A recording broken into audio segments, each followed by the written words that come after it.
Okay, so thank you very much for making time to speak with me today, Smokii. It's very grateful for that. Yeah, no problem. Okay, so we're here talking about You Are Enough, which is your debut collection. And the first thing I wanted to ask about is the images on the front cover of the book are very striking, and they seem to say a lot about you and your relationship to the land. How did you come to the design, and how did you come to choose those particular images? Oh, I love this question. I don't get to talk about it a lot. So what happened was I had sort of started thinking about covers, and I was really lucky to be working with an Indigenous press who, at the time, I sort of said I'd really like to be able to choose this. And when I started thinking about what I wanted to share, I was thinking about, first of all, where I'm from, the land there. In those photos are sort of my many different homes, and I think a lot of the book is about finding home. So I think there's like Peterborough, Ontario, where I was living.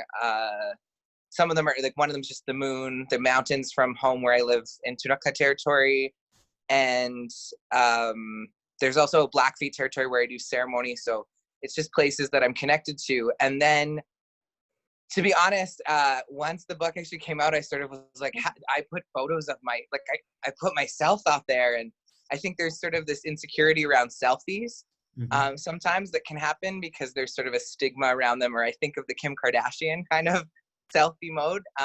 And yet our Indigenous women, specifically, I think of an artist, Nancy King, who's known as Chief Lady Bird, and Tennille Campbell, who is another poet and photographer, Sweet Moon Photography, and she's got a book, Indian Love Poems. And their Instagrams, I mean, they have thousands of followers, I mean, tens of thousands of followers. And they've talked about this idea of revolutionizing the selfie.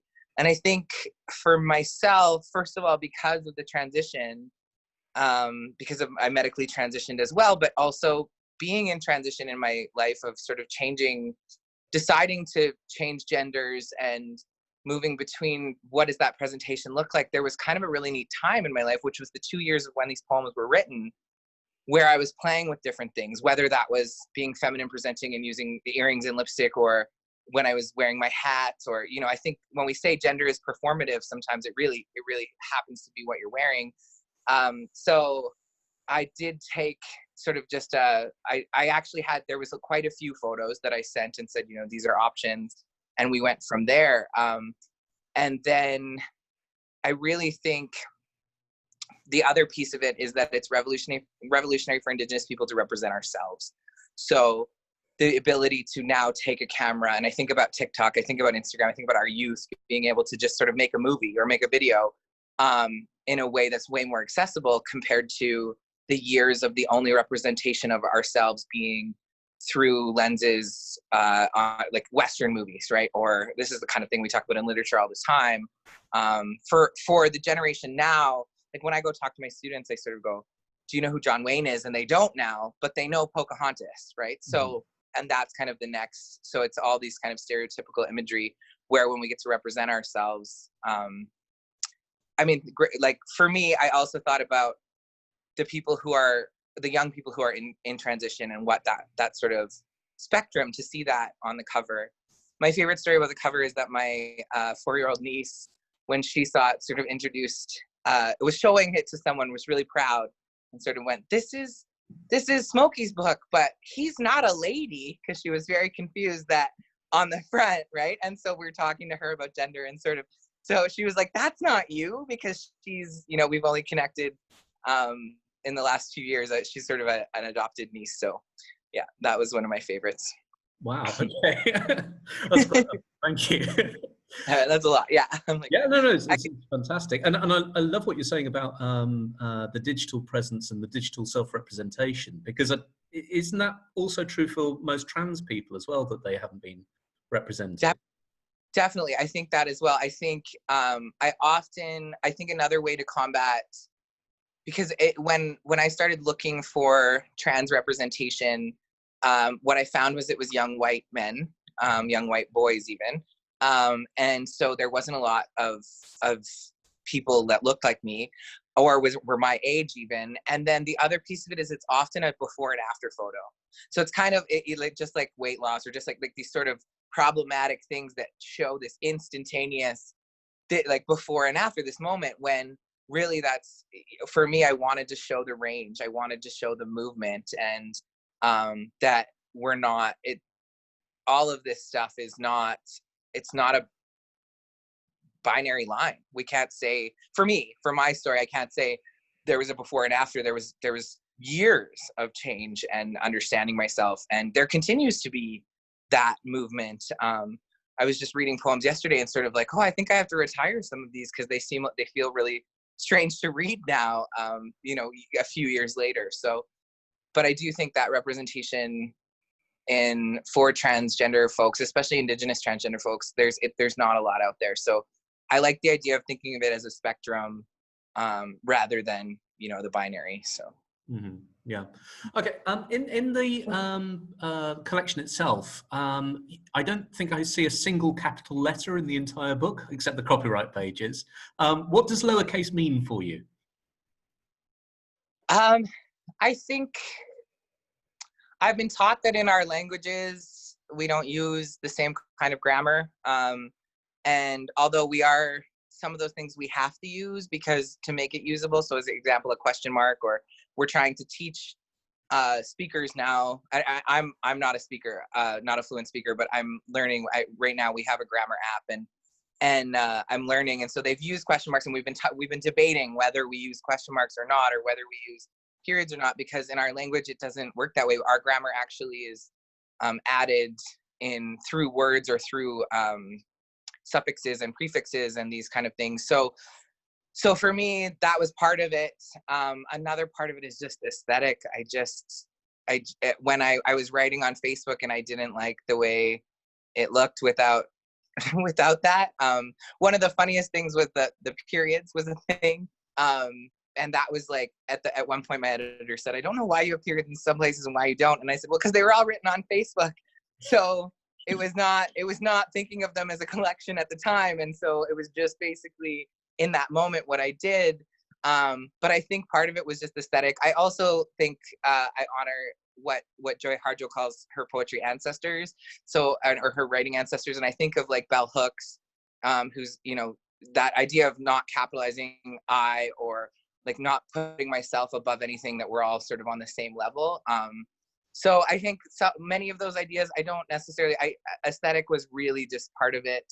Mm-hmm. I had a hard time at the end with the cover, and it didn't look right all lowercase, so it's all uppercase, and that was kind of a funny thing at the end. So but yeah, and I also at the time was moving from using a name, my previous name, which I usually used in lowercase, and then now actually I do capitalize my name, and I think because it means a lot to me. So yeah, so I don't have a really, those are multiple sort of blurry answers on that one. But No, that's fantastic. And I mean, I suppose the other thing I'd ask about is titles of poems, because a lot of the pieces are untitled, and I'm really unclear at some places if it's one long poem or if it should be considered as lots of short poems. What would you say? Right.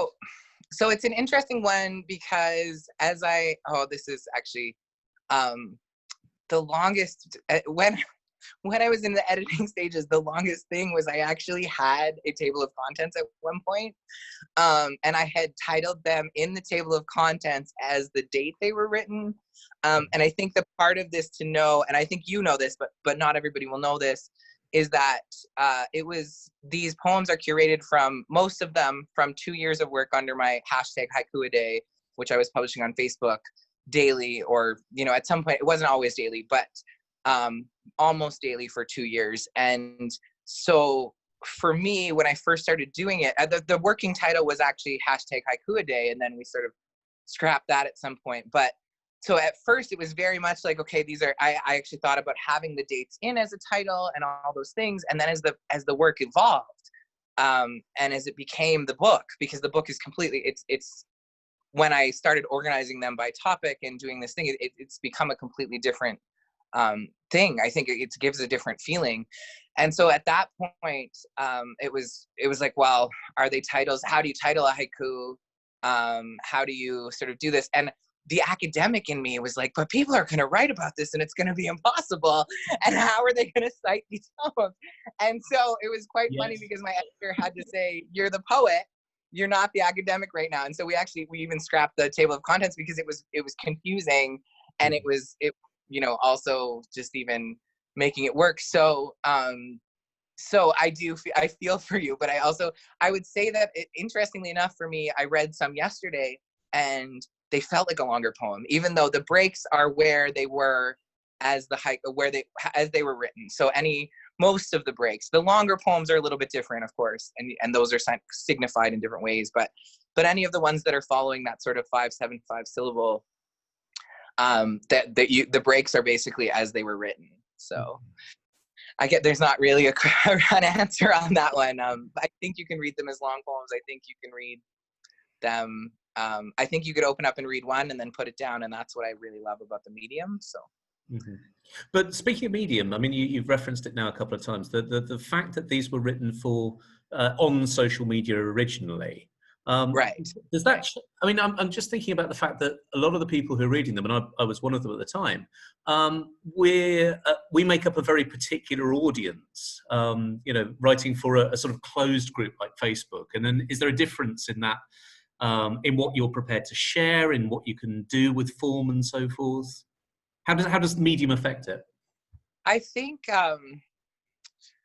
it's really interesting to move it, because I think when I did the Facebook, the nice thing about it was that it kind of gets lost at some point. Like, you read it and then it's gone. It's a moment in time, and I think of sort of it's kind of funny because even partway through, I realized that I wasn't actually archiving them, and I actually had a friend who I just offered offered an hourly rate to say, okay, do you want to do this? Could you go through? And so they did it for me, because I at the time didn't have the time, and realized at some point this could get all lost, because who knows what's going to happen to Facebook, or who knows where that line is. And so, but I do think that it started out as even in the beginning, I think because it was on Facebook, and because you said a closed audience, and because even with algorithms, people don't necessarily see them all the time.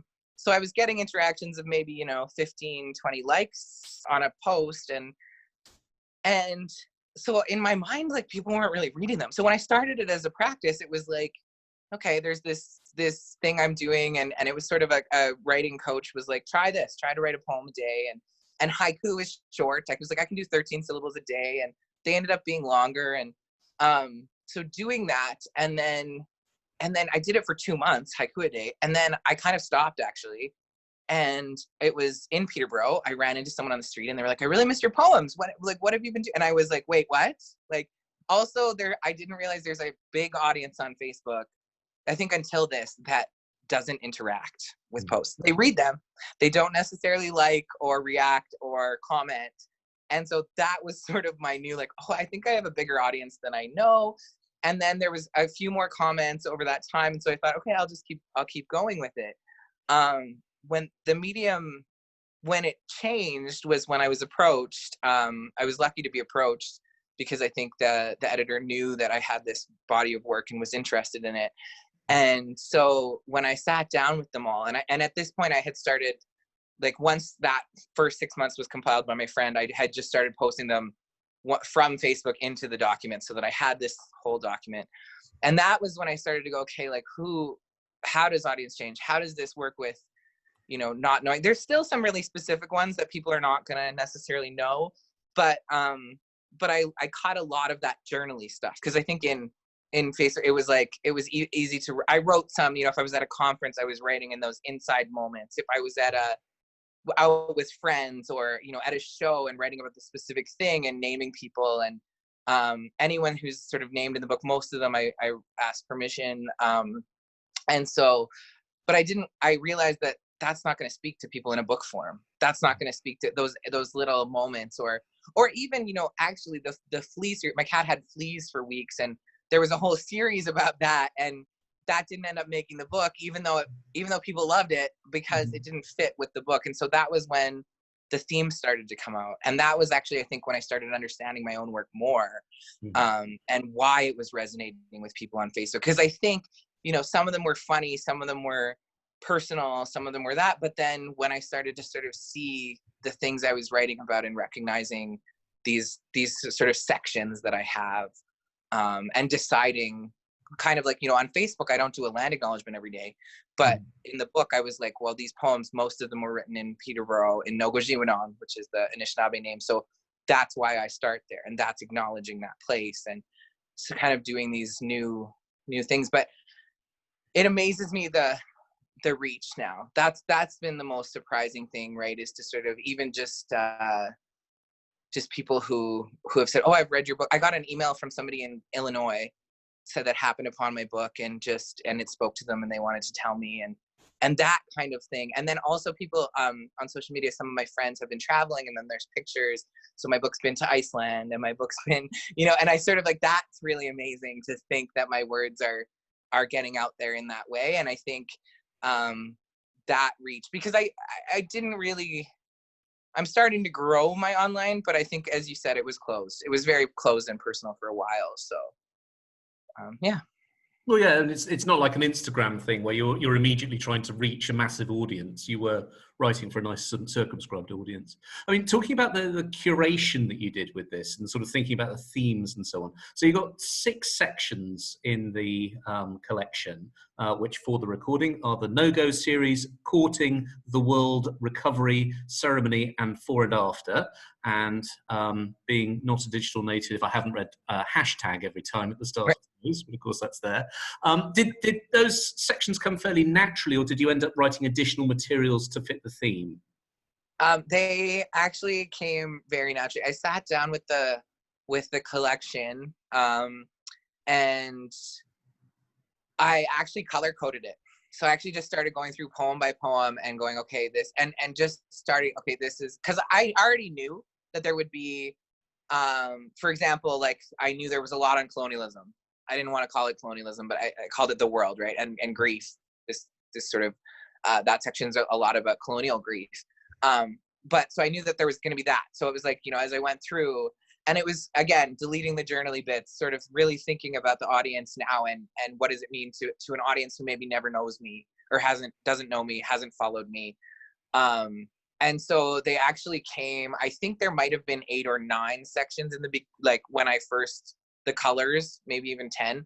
And then it was sort of easy to go, okay, like that whole journal section isn't going to fit with some of this. And then also sort of thinking, what did I want to do? That, like I just mentioned, the land acknowledgement, and then the fore and after was really, really important to me to have some of those people that I'm inspired by, those poems that were written by people or artists or personal people in my life, and some who have gone on. And so I really wanted to honor them. And then, I mean, and then really, I shouldn't say it surprised me, but it did surprise me that courting is the largest section.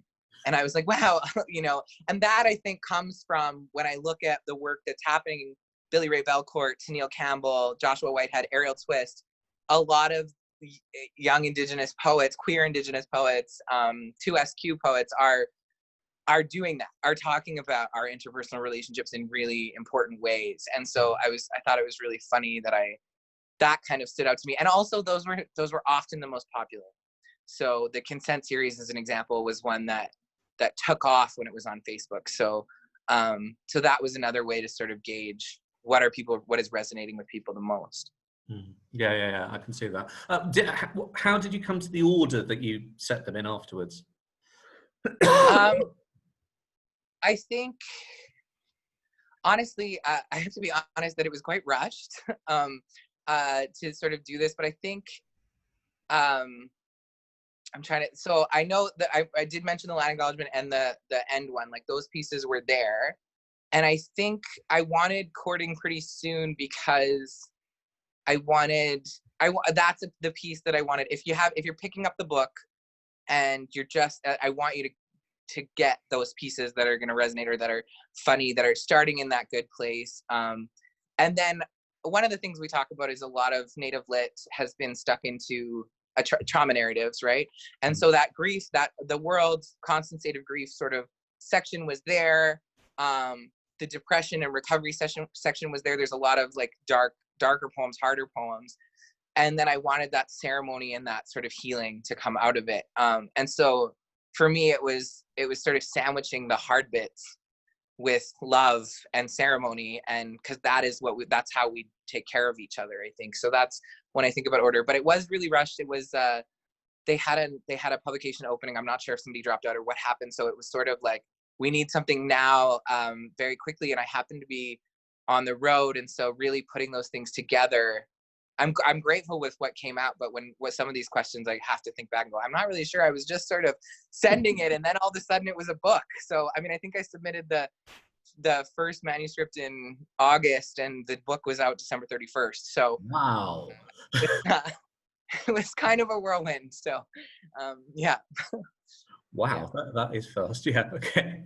So I wanted to ask you a couple of things about form, and I think you kind of tackled the haiku form question a little bit about why originally. But I was just wanted to ask if you read haiku as well, and if so, who do you read? Oh yeah. To be honest, I haven't read haiku much lately. I did go through a period. So actually, in the first reiteration of the book, when I was calling it #haiku day, I had a note to readers to sort of to acknowledge the fact that not only is this sort of a cultural appropriation, but also that it was that what I do is not haiku, because haiku in its form, that is in its cultural context, is sort of beautiful, and not that it's not that it's not reflective, and not that many of my poems probably could, because of the nature element. But when I learned more about haiku, I was very excited to know that there was sort of always, there's a history of collaboration, and there was sort of these parties, and excuse my pronunciation because I don't speak Japanese and I haven't actually heard how these are pronounced, but there was a thing called Haikai no Renga, which is like a haiku party, as how I understand it. And so I like to think that those poets of Japan, and thousands of years ago, hundreds of years ago, excuse me, would be excited that this is that I'm sort of using it.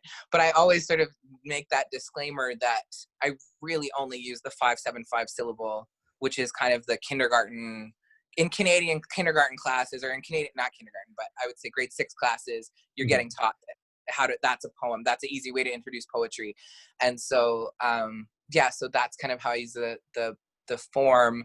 But I didn't read much.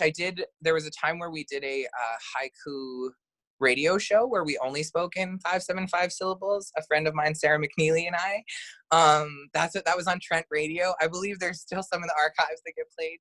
And it was just a really fun, creative time. And we used to bring in sort of those poets and read one of the original haiku. So like Basho, I'm not sure, again, not sure if I'm pronouncing that right, but and sort of those fathers of haiku, as they're considered.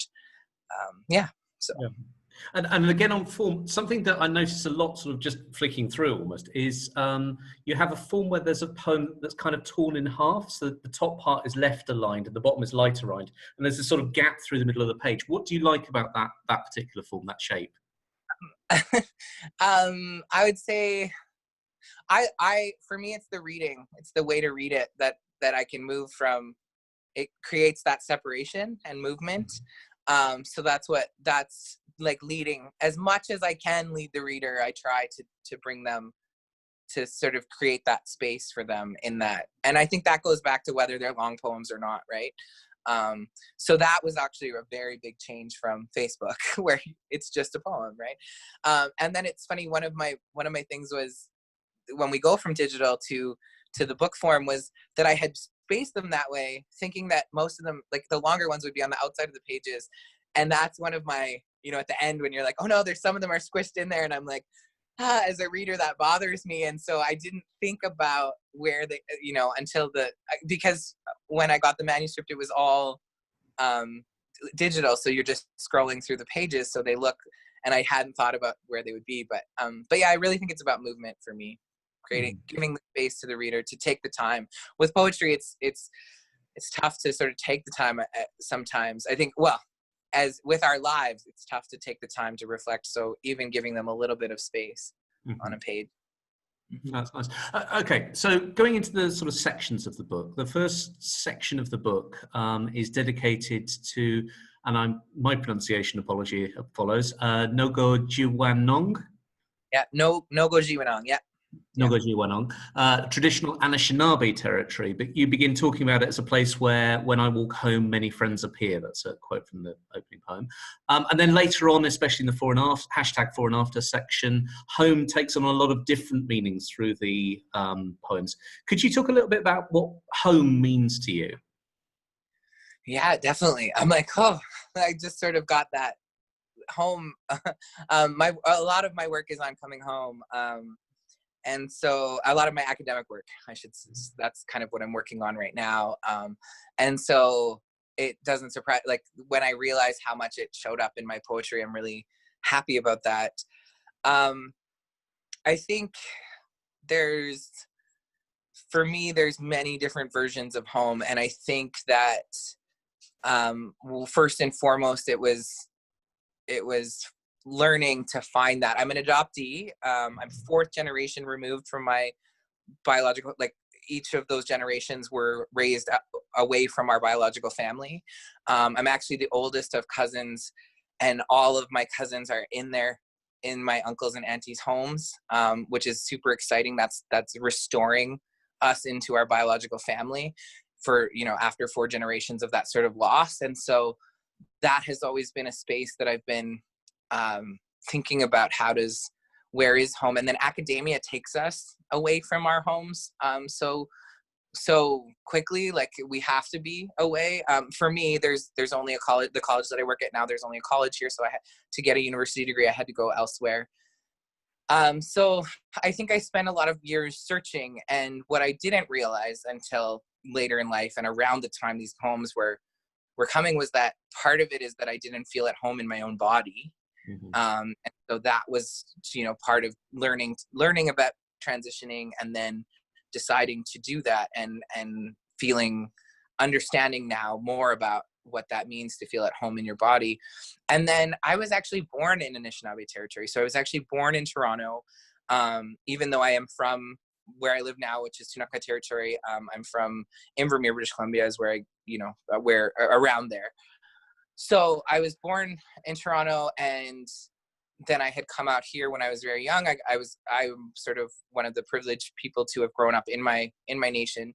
But going back, I actually am again privileged to work with Leanne Smokii Simpson, who is from Anishinaabe, is Michi-Sagig, she's from the area that I lived in. When I talked to her about being born there, she said, "So what is your responsibility to us then?" And so it was very much like to think about what that meant, that I was doing a returning to my home, but also someone else's homelands.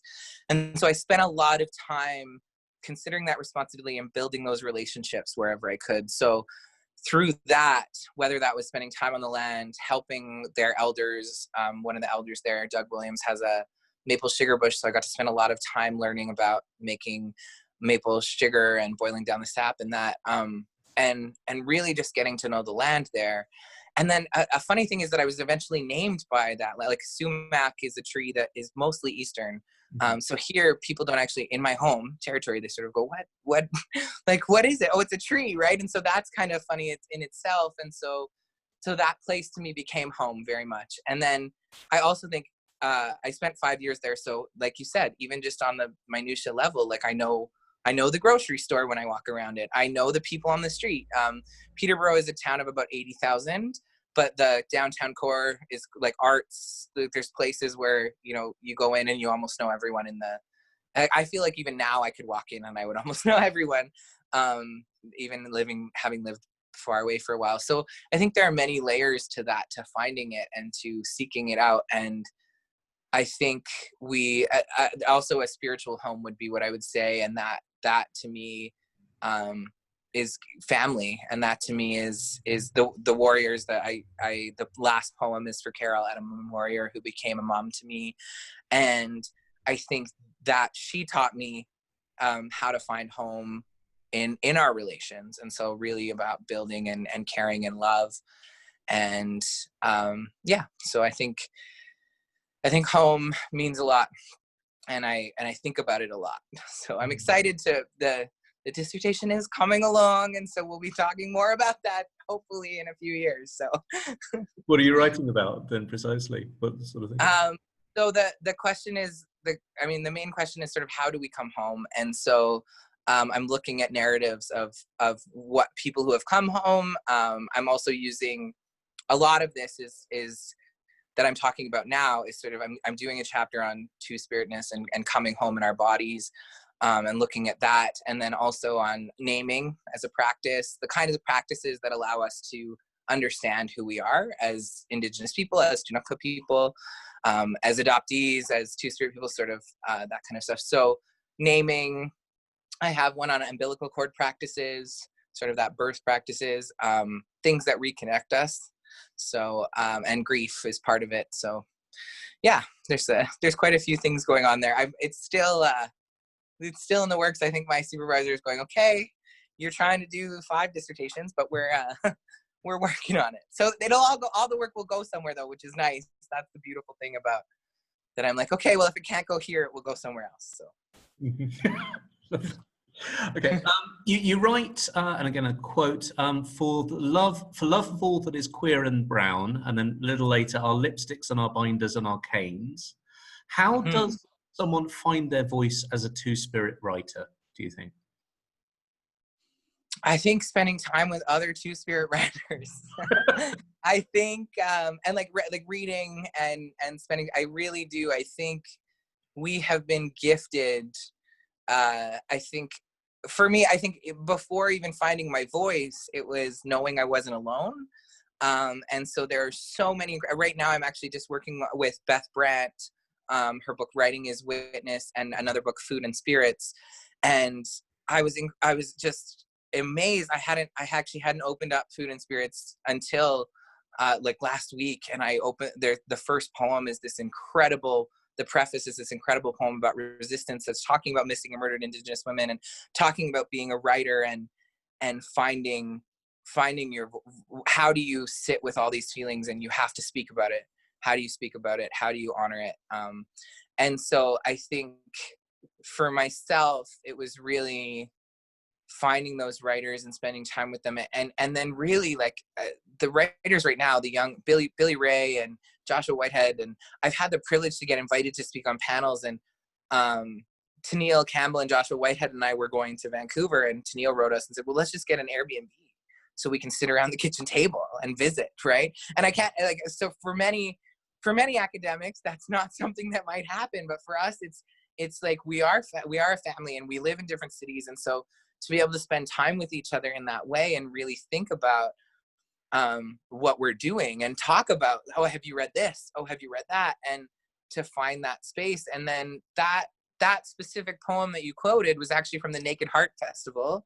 It was a night at the Naked Heart Festival in Toronto, which is the largest, I believe, the largest queer writer festival in Canada, at least. And I think it's the oldest one. And they have it. The main site is Glad Day Bookshop, which is the oldest queer bookstore in Canada. So at that moment was really spending time in the cities. And I mean, I grew up in a small town. I often say, there was one out gay man that I knew growing up, and he actually died of AIDS, right? So the way that we think of this, how that narrative was built for me about, and it's funny now because all of my best friends in high school, now that we know each other, I'm not the only one on testosterone. I'm not the only, like, we're actually very queer, and we were then, but we didn't know how to talk about it because we didn't have the kind of maybe representation or that it wasn't as safe to sort of be that person. And so for me to like go in Toronto and sort of be in this space where everyone is there and the colors and the glitter and all of that is still to me sometimes like, wow, this is exciting and this is good and it feels good to be around it. And so to me, that was witnessing other people step into their voices. It was really what helped me and really what pushed me. Indian love poems I can't speak enough about, because whenever, even teaching that, sometimes I get uncomfortable. Even teaching some of her sexy poems. And it's funny because I'm somebody who, I now have sexy poems out there, right? I now have poems that are talking about all sorts of stuff that I never thought I would talk about. The Cadillac Dicks. Yes. Exactly, the Cadillac of dicks. So yeah, so those, but I mean, when those poems, when I'm writing those poems and I think, does this need to go out in the world, I think about what it felt like to hear somebody else read a poem like that, and what it did for me and how it freed me. And yeah, and I think that poem specifically was honoring some of those writers. So yeah. There seems to be a really sort of a surge of young Two-Spirit writers, particularly in Canada at the moment, and you've mentioned a lot of the names there. Mm-hmm. Does that say good things about Canada as a space for finding that voice?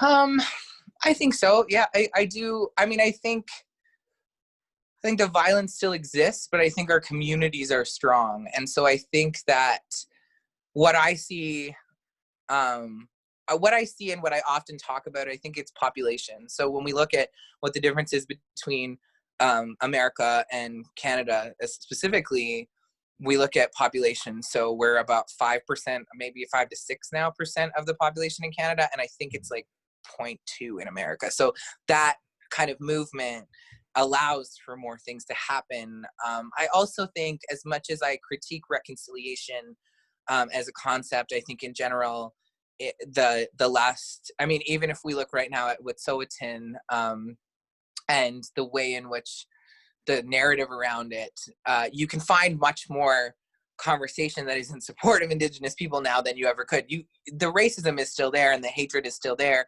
but I think the communities, there has been a shift. And then I would say, so I would say on one hand, yes, and then I would say on another hand, like on a spiritual level, I always think that I was sort of taught Two-Spirit are here to challenge and to push back against any issues that we see, and to help create balance. And so to me, I think it's like, yes, it's a good place, but also the fact that we're all here to be doing this means that there are major problems and that there is a major balancing that needs to happen. And so that's one of my teachings as a Two-Spirit person, from one of my Two-Spirit elders. And I know that there's hundreds of definitions and understandings of Two-Spirit. And so I don't think that mine is the only one, but the way that I've been taught is that we are here to challenge and speak up and do those things. So, but as a Two-Spirit family, I mean, I am so grateful for the people, and there's sort of like, when I get in a room with one of them, or even just messaging back and forth, it's like, that's life for us. And so,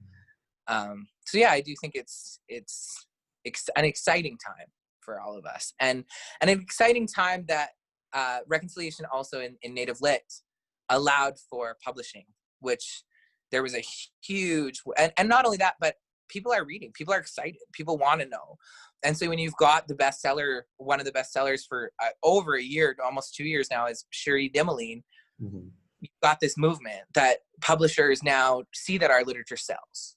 And so then that allows us, so it's a very good time to be a writer, a Two-Spirit writer, because people want to read us. So that's like, I know that so many, when we even look at Maria Campbell, when we look at Beth Brandt, and at many of these people, these poetry ancestors, these writers that weren't ever able to make a living off writing until now, and many of them passed before they could. And I think Daniel Heath Justice talks about this a lot, right? That to be a writer, you sort of have to be able to afford to be a writer, and if you're working all the time to put food on the table, it's hard to do. So I'm excited publishers are sort of waking up to our voices.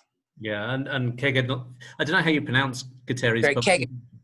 Kegadons, yeah. Yeah, I mean that obviously has played a big part in it as well, in creating.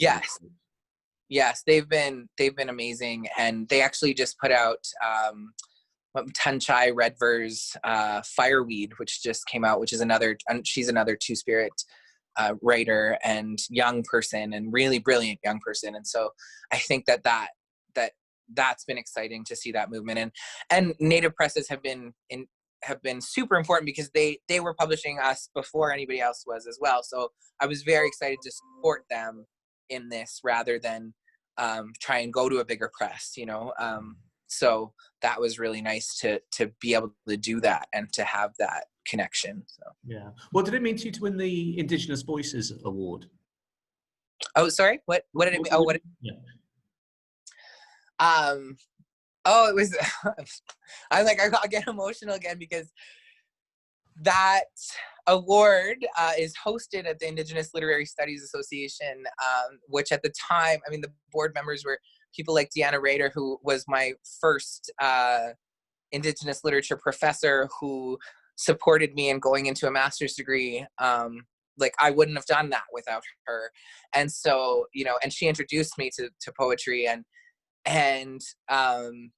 like that whole group was these people who it's a family, right? I think you know this from the Native American Literature Symposium, that we become a family. And so to be able to be there and celebrate that work with them was really important, but also to have Jeanette Armstrong, I'm speaking of aunties of literature, right? And she was one of the judges in that category, and she got up and read a quote from my work and that is, I mean, to me, it's about honoring those voices and building on those voices and making space, and then also making space for new voices to come. And so for me, that award just, out of any award in Canada, I mean, of course, the awards are great because they help writers do what we do, right? Mm-hmm. But out of any award, I think that one, judged by Indigenous people, for Indigenous people, it's also to speak back against, it was crowdfunded through Speaking Back Against Cultural Appropriation. It's about us having our own voices. It was a huge celebration. And also I really loved in that award ceremony, every single person who was shortlisted got to read. It wasn't about the winner. It was about all of us sharing our work. And there are some incredible people in the unpublished category that year that I cannot wait for their work to come out. So so for me, it was really beautiful. And then also just like to look around and be like, you know, I'm sitting here with Joshua Whitehead, and, you know, as much as I'm like their family, I'm still like their work is, I'm always floored by their work. And so, and Tanya Tagaq was on that list, and, you know, these big names, you're sort of like, okay, it's becoming more and more real that I'm part of this community. And I'm sort of growing up in it. I'm becoming that next generation, right? So, because I think at some point you sort of feel like the literary baby, and we're moving forward, and now we've got more young people that we get to reach out to and come in, and it was a gift. It was very much a gift. Okay. Great. Yeah. Okay. I think you've slightly covered this, but just maybe to speak a little bit more. A line from another poem: "Self-love is a revolution for an Indian." Why is it important for you to include details about both sex and transition, both details about transition in your poetry? And did you find yourself having to push back against any inhibitions in the writing and the reading? Yes. I would say in writing, the poetry comes pretty quickly to me, and the words come, like my process in general, even in those Facebook, you know, some of them maybe take a little bit longer, but in general, they come out as they are. And so I don't question that in the writing factor, because I'm also not immediately thinking of audience. Mm-hmm. The hesitation comes before posting, and then it very much comes so at the readings. And I have in the past tried not to read some of the sexy poems, and then some of them have been like, you know, at question and answer, they're like, will you read us this? Like, and so there's sort of this push for it, and I'm like, okay. But I think it was important to me. Again, the representation was important. And I think that was exciting. But I also think, you know, so much of our trans experiences are shown. Again, I often make that link between indigeneity and you know, and being trans or being part of that LGBTQ community, because the kind of hatred you face, or those kind of things that you're up against, those phobias, right? And so I think, for me, when I think about being trans, like, so much of the representation is victim, is being killed, and that is real. We need to know that. You know, you need to know that Black trans women are dying at incredibly disproportionate rates to everyone else. And so I think that's really important. But I also think it's super important, and this is where Tennille's work, and we talk about this all the time, that Indigenous people aren't just victims either. We aren't just trauma. We also are in love, and we also have, you know, we have sex, we have sexualities, we have these, you know, these things going on. And so I think, I always think, I mean, part of it is in my own community reading was hard to do. But I also think often our communities are really ravaged by sexual abuse and intergenerational trauma with residential schools. And so for a long time, we haven't talked about sex. And so I think that being able to talk about healthy sexualities and being able to sort of make people laugh is important. In our languages, like we have all sorts of dirty jokes and we have like all sorts of those kind of things. And I always think that like bringing that kind of stuff back and that laughter and that different context of sexuality is really important.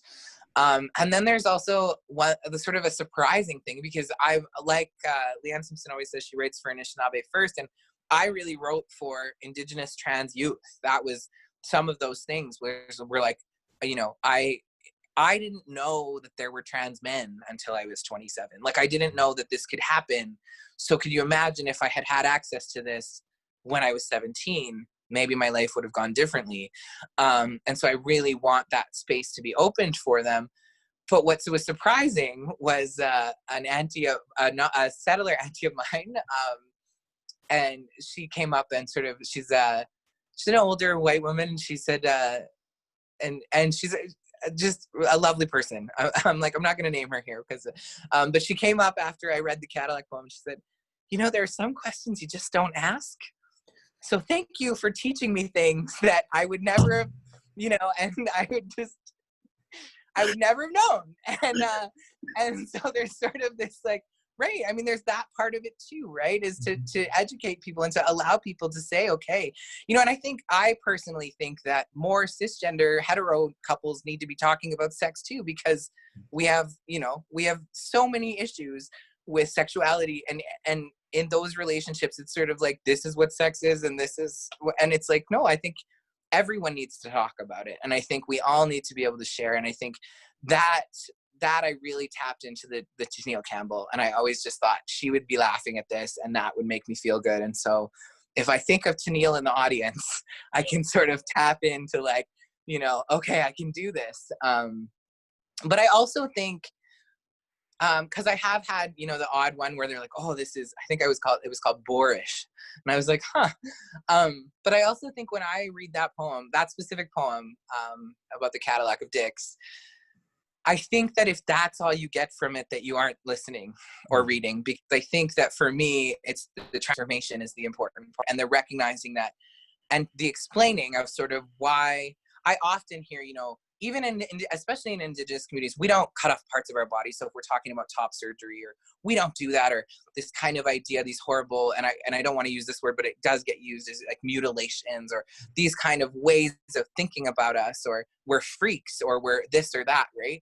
And so to really normalize it and be like, this is my reality, and it's kind of weird, and it's, you know, and I had to figure it out, but also when I share that feeling of being transformed, when I explain what it means, that to me is what I want people to get out of it, right? And so that's why I've included that poem, even though I was going, oh my gosh. And I've read that poem in front of my family members, and I've, you know, all sorts of people, and I always think back to like, you know, I'm so nervous to read this in front of elders, and they go, what, do you think we've never had sex before? Look, we have grandkids. So that sort of space of, okay, it's okay. And it's okay to, I feel that strength, you know, sometimes I still feel that fear of violence, but I'm pretty privileged to be able to step into and say, okay, I feel strong enough to do this. There's going to be someone in the audience who doesn't feel strong enough to do that, and seeing me will help that. And that's the people that I saw and witnessed do that. I mean, Richard Van Camp talks about sex and hickeys all the time. And I just remember the first time I was in there, bright red and laughing and like, you know, horrified by this, like, the things that he was saying in front of audiences. And now I get to sort of tap in and go, I get to make people feel that sort of discomfort, but also laugh and go home and maybe talk about something they wouldn't. So, yeah. Wonderful. Brilliant answer. Thank you. Okay, moving on. I've got a couple more questions. I'm not going to take up too much more of your time. All right. Water imagery is really noticeable throughout the poem, throughout the poems, and it's in all sections of the books, whereas I think imagery shifts for a lot of other things. What does water signify to you, do you think? I mean, to rip off Standing Rock. No, I'm just kidding. But I mean, water is life, right? That you'll hear this. Water is life. We hear it all the time. And it's funny how in Western culture, like the idea of a cliche is so apparent, right? You hear it enough that it becomes meaningless or whatever, these kind of things. But for us, repetition is deeply important. So I am going to own that. Water is life to me. And I've been taught that we need to honor water as much as we can. And for me, it's like, I actually do this exercise with students where I get them to go and sit by a body of water and just sit there and then reflect on it and write about that. And so many of them never do that. They don't find time to do it. They don't do it. And even like, I live in the most beautiful, we have mountains and lakes and rivers, and it's incredible. And so many of them go, I haven't done this in a long time. I need to make more time to do this. And then when they do it, they're like, I don't know what it is. It just makes me feel better. And I'm like, yep, like yes, it does. And this is why. But we have our own teachings about why that is. But I just like to give people those moments because, first of all, it's part of us. I mean, it's a lot of us, right? As our bodies even. But I also, one of the teachings I love that they say is like, water comes before every one of us is born. That's the thing that's how we come. That's what we live in. That's what we are part of. So I think for me, it's sacred. And just as it's funny because I'm really working through these things as everything is sacred. But for us, it's like, without water, I mean, where would we be? And I know, I mean, I've been in communities where it's boil water advisories. I've been in communities where, our old people say the water wars are coming, right? And so for me to honor that and to try and give people that different thought, if they've never thought about it in that way, is important to me. And I think it's just so deeply part of my life. It's where, whenever I travel, I find the water. I try to go there. In that there's poems about us traveling to, actually there's one poem where I talk about the traveling to Standing Rock. I think there's a couple, but we ended up driving and going through Michigan, and so we stopped at Flint to also pray with the water, right, because of what's happening there. And so I think, to me, it's recognizing that and in Anishinaabe territory, Anishinaabe women are water carriers or water keepers. And I think of grandmother Josephine Madaminba, who is one of the water walkers, one of the people who walked around the Great Lakes to pray for the waters. And so those are pieces of also honoring the women that taught me this in the lands that I came from. So. Mm-hmm. Okay, thank you. Yeah. The section #TheWorld begins with grief, a lot of grief, and then I think it shades into resistance. Do you feel that you're hopeful for the outcome of resistance to Canadian American governments, oil companies, ecocide, online bigots, mass shooters, and everything else that you take on there? That's the way to the world review. Sorry about that. Yeah, no, it's okay. I'm like, it's all in there. If I think, there was words lately from Jesse Wente that just sort of, there was a piece where he said, it will all come back. And so I think if I think big picture, if I think about the fact that we've been here 14,000 years, I can be hopeful. I can remember that it will all come back, that those songs are coming back. If I look at the Indigenous youth who are shouting things like reconciliation is dead right now, if I think of them who, as the police are arresting them, they're yelling, your spirits will never recover from this. They've got these ancient teachings in them that are coming back. I can be hopeful. If I think about the wars coming, I get, I can be like, okay, it's going to get worse. It's going to get worse. And I have to remember that. And it has been worse before. And I have, like, in different ways. Right. And so I have to remember that as well. That love poem to the great grandmother in there is about recognizing that there were times that people saw the genocide, saw it in much different ways, where we were starving, where we were, all of these kind of things. And so when I think about that generationally, and I can see that big picture, it is hopeful. But I also, I get really worried when I see liberal hope. When I see that hope that's sort of like, things are changing and reconciliation is good and we just need education, because to me that's blinders on, and they're not seeing the things that we are consistently facing, and the fact that as we get stronger, the resistance or the the attacks, the violence on us gets stronger as well.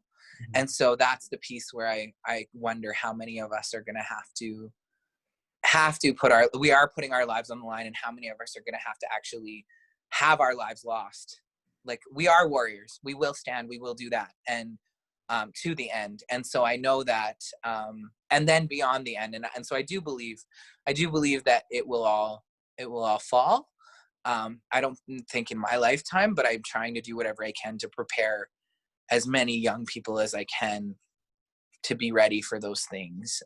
And that's, sometimes it's like, that sounds pretty heavy and dark, but sometimes it's as much as like, I go to the gym now and I think, okay, you're getting ready for the apocalypse. Like, and it helps me. It's like a silly thing, but it's like, I'm not a doomsday prepper, but I am like, okay, like, when it comes down to it, what do you need? What do you need to be doing? And what is the most important thing to help young people? I often just say to people when I have audiences, I say, what are you doing to get us our land back? And what are you doing to have our youth survive? Because those are the really big questions. So, yeah. And I am hopeful because we have grief practices. So we know how to deal with that. We know how to help people. We know how to, those things are coming back as well. We know how to take care of each other. And so as long as those things are happening and renewing themselves and continuing, then I think we'll be okay. Well, that leads in really nicely to the last question, which I'm aware that this is an area where sharing knowledge is not necessarily always the right thing to do. So I'm not going to ask you to say anything that's beyond where you want to say, but would you talk a little bit about ceremony and your relationship to ceremony?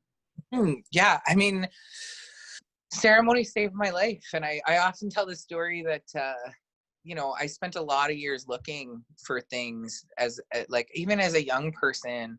A friend of mine was very Christian, so I went to Bible camp, and I really liked that, and I tried to find meaning there. I mean, I think many of our people, I hope that more people start trying to find meaning in the world. I mean, that's why we are lit. I think that's why we do literature, or us as scholars, right? And so I think I was trying to make meaning for a long time, and I think that for a long time, the medicine, and I call it a medicine, I call it a spirit, is that helped me was alcohol and drugs. It helped me survive in it for a long time. It helped me get through the very hardest parts. And then it stopped helping because, as I've been taught, that spirit only knows how to take. And so I was told, if you don't like your job and you drink about your job, it'll take your job. It'll take your family if you're drinking about your family. So these kind of things. So it continuously was taking. And so for a long time, I was trying to find my way out of the addiction. What was going to help me through that? Whether that was, I did spend a lot of time in Alcoholics Anonymous and Narcotics Anonymous and these kind of programs, which also have a spiritual element to them. And so I was always searching, what is that higher power? What is that?